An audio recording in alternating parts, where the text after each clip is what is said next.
طالبان اعلام کرده که نشست بزرگ والیان با حضور ملا هبت الله آخوندزاده رهبر این گروه در قندهار برگزار شده.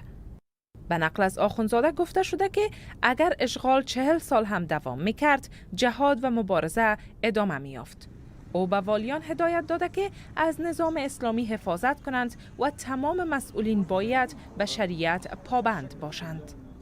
توقع ما هم از طالبان باید به حد نباشند که اینا آگاهی از قانون داشته باشند، آگاهی از حاکمیت قانون داشته باشند، آگاهی از فرایض دینی داشته باشند و مسئولیت های خود من حیث حداقل اونهایی که خود امیر میگن انجام بدن. در اعلامیه نشر شده توسط ذبیح الله مجاهد سخنگوی طالبان آمده در 20 سال گذشته بر علیه نظام و شریعت اسلامی بسیار زیاد تبلیغ شد و در عوض به جمهوریت دعوت داده شد.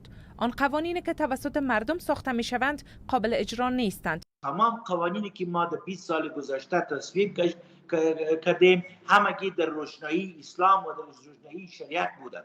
پس در این حساب آقای هیبت الله آرزو دارند و میخواهند که در مقابل دموکراسی مقاومت کنند و او را نفی کنند و مردم و جهان پیغام بدهند که ما اصلا موافق به دموکراسی نیستیم.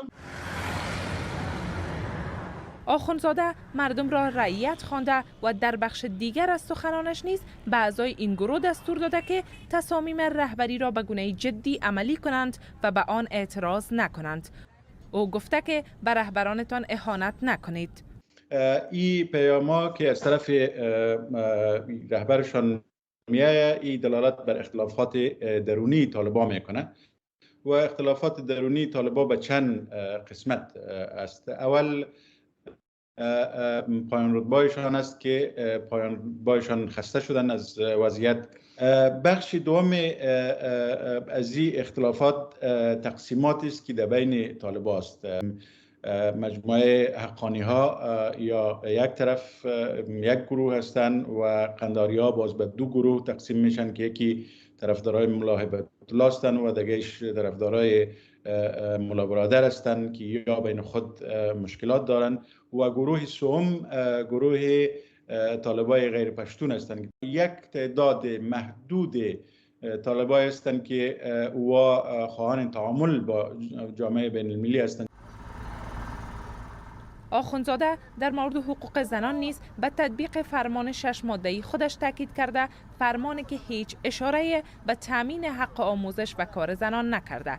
هیچ تصویر از نشست آخوندزاده با والیان نشر نشده. ظاهراً برخلاف آنچه مقام‌های آمریکایی در جریان گفتگوهای صلح در رابطه با تغییر طالبان اظهار می‌کردند، در رویکرد طالبان رونما نشده و محدودیت‌ها در حاکمیت طالبان هر روز بیشتر می‌شوند.